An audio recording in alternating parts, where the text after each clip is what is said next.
안녕하세요. 오늘은 일반인들에게 잘 알려지지 않은 국가안보의 최전선에서 활동하는 특별한 요원들에 대해 이야기해보려 합니다. 바로 국정원의 블랙 요원입니다. 이들은 마치 영화 속 제임스 본드처럼 위험한 임무를 수행하지만 가장 큰 차이점은 위기 상황에서 자국의 보호를 전혀 받을 수 없다는 점입니다. 그렇다면 블랙 요원은 정확히 누구이고 어떤 활동을 하며 왜 한국 정부조차 때로는 그들의 존재를 부인할 수밖에 없는지 깊이 들여다보겠습니다. 여러분, 스파이란 단어를 들으면 어떤 이미지가 떠오르시나요? 첨단 장비로 무장한 멋진 요원? 아니면 위험한 임무를 수행하는 비밀 공작권? 실제 정보 요원들은 크게 두 가지 유형으로 나뉩니다. 하나는 화이트 요원으로 외교관 등의 공식 직함을 가지고 합법적으로 활동하는 요원입니다. 최근 수미테리 사건에서 그녀를 만난 국정원 요원이 바로 이런 화이트 요원이었죠. 반면 블랙 요원은 신분을 완전히 숨기고 첩보 활동을 하는 요원을 의미합니다. 이들은 주로 기업인, 사업가 등으로 위장해 적국이나 관심 지역에서 은밀하게 정보를 수집합니다. 중요한 점은 이들이 발각될 경우 파견국은 자기네 요원임을 절대 인정하지 않습니다. 화이트 요원이 발각되면 추방되는 정도의 위험을 감수하는 반면 블랙 요원은 체포 시 생명의 위협까지 받을 수 있습니다. 블랙 요원이 되는 과정은 극도로 까다롭습니다. 주로 군 출신으로 특수부대 경험자이거나 정보병과의 윗간급 장교 중에서 선발됩니다. 언어 능력은 기본이고 지원자에 대해서는 사전에 철저한 신원조사와 보안 자격, 신뢰성 등을 평가합니다. 특수부대 수준의 체력과 심리적 강인함도 필수죠. 선발된 이후에는 정보 수집과 분석 기술, 심리 파악 및 대화 기술, 공작 기술, 위장 및 생존 기술, 무기 취급 및 전투 기술 등에 대한 교육을 받게 됩니다. 이 모든 과정을 거친 후에야 비로소 현장에 투입될 자격을 얻게 되는 것입니다. 블랙 요원의 주요 활동 무대는 어디일까요? 바로 중국과 북한 접경 지역입니다. 한국 국정원의 블랙 요원들은 이 지역에서 활동하며 북한 내 정보 수집을 담당합니다.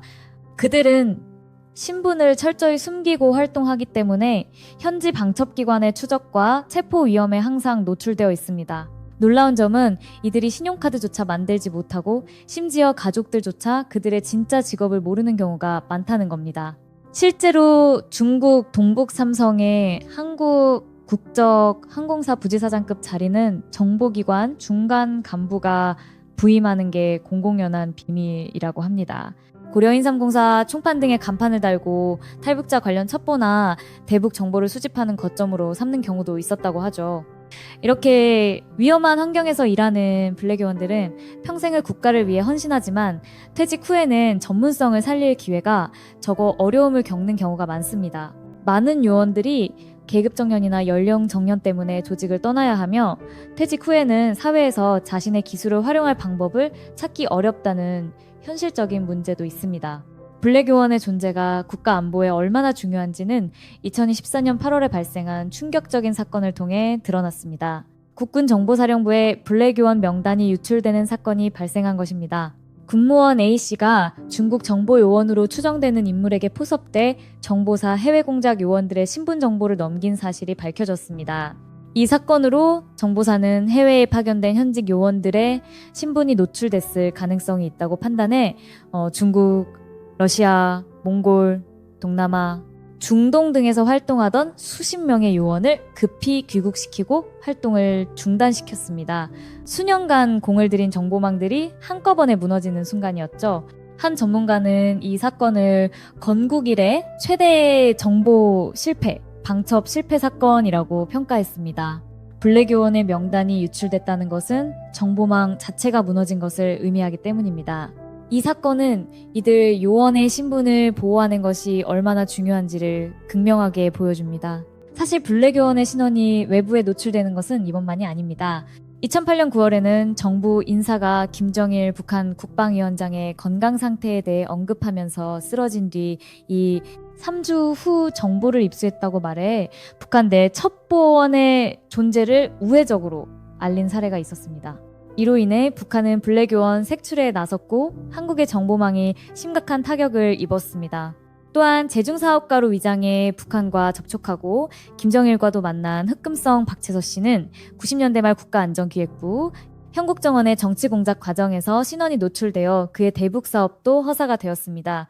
국군정보사령부 전 현직 간부가 5년여간 블랙교원, 신분 등이 담긴 군사기밀을 건당 100만 원에 팔아넘기다 2018년에 적발된 사례도 있었습니다. 이런 사건들이 반복되는 이유는 무엇일까요? 일부 전문가들은 한국의 정보기관 내부 관리 시스템의 취약성을 지적합니다. 특히 2024년 8월 사건에서는 정보사가 사건을 인지한 시점을 숨기려 했던 정황이 드러났습니다. 언론 보도에 따르면 이미 4월 말에 정보사 내부에서 용의자의 간첩 혐의에 관한 보고가 있었지만 정보사는 국회 정보위원회에 6월경 유관 정보기관의 통보로 알게 됐다고 보고했다고 합니다. 약 2개월간 이 심각한 사건을 은폐하려 한 것으로 보입니다. 또 놀라운 점은 국정원 청사에 새겨진 19개의 이름 없는 별입니다. 이는 국가를 위해 일하다 순직한 블랙요원들을 무명으로 남겨둔 채 추모한 것입니다. 그만큼 이들의 존재는 죽음 이후에도 철저히 비밀에 붙여집니다. 블랙요원이 가진 특수성은 존재의 부정에 있습니다. 이는 단순한 신분 보호를 넘어 국제관계의 복잡한 역학과 관련이 있습니다. 만약 한 국가가 다른 나라에 공식적으로 인정되지 않는 요원을 파견했다는 사실이 드러나면 이는 상대국의 주권을 침해하는 행위로 간주될 수 있기 때문입니다. 따라서 블랙요원이 임무 수행 중 체포되면 파견국은 우리와 관련 없다고 부인할 수밖에 없습니다. 이것이 바로 합리적 부인 가능성이라는 정보작전의 기본 원칙입니다. 이는 외교적 갈등을 최소화하고 국가 이익을 보호하기 위한 불가피한 선택인 것이죠. 그렇다면 국정원 블랙요원의 미래는 어떻게 될까요? 전 세계적으로 사이버 공간으로 정보전의 중심이 이동하고 있지만 여전히 인간 정보의 중요성은 감소하지 않고 있습니다. 특히 북한과 같이 폐쇄적인 사회에 대한 정보 수집에 있어서는 블랙요원의 역할이 여전히 중요합니다.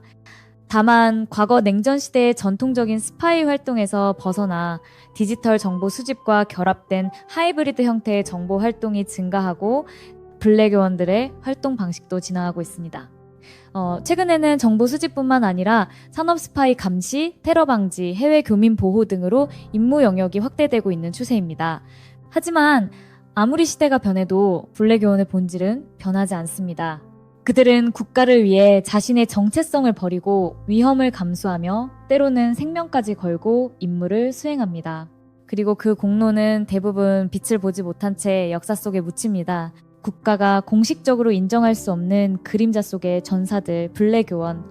그들은 우리의 안전과 국가 안보를 위해 오늘도 어딘가에서 조용히 임무를 수행하고 있습니다. 그런 그들의 존재와 헌신을 기억하는 것이 비록 그들의 이름은 알 수 없더라도 우리 사회가 해야 할 최소한의 예우가 아닐까 생각합니다. 오늘 영상이 국정원 블랙요원이라는 베일에 쌓인 주제에 대한 여러분의 이해를 넓히는데 도움이 됐길 바랍니다. 다음 영상에서 또 다른 흥미로운 주제로 찾아뵙겠습니다. 감사합니다.